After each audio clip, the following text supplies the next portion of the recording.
अस्सलाम वालेकुम। ये एक और घर है, ये 3 मरले का है। ठीक है, गलियां देख लें रहीमर ख़ान में।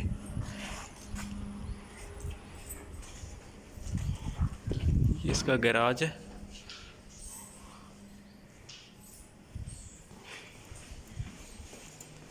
ये इसका ड्राइंग रूम है।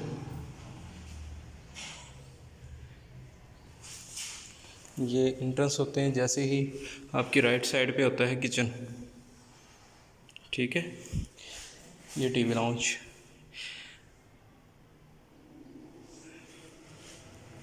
बेडरूम,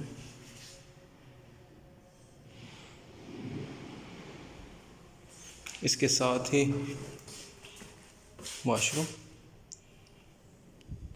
इसकी लेफ़्ट साइड पे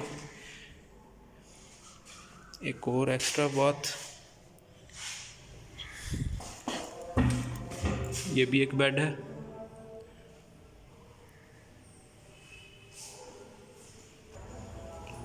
ये स्टेयर्स है, ओपन एरिया। ये एक बेडरूम है ऊपर,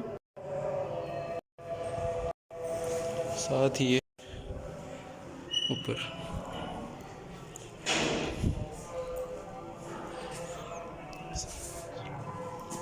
वॉशरूम।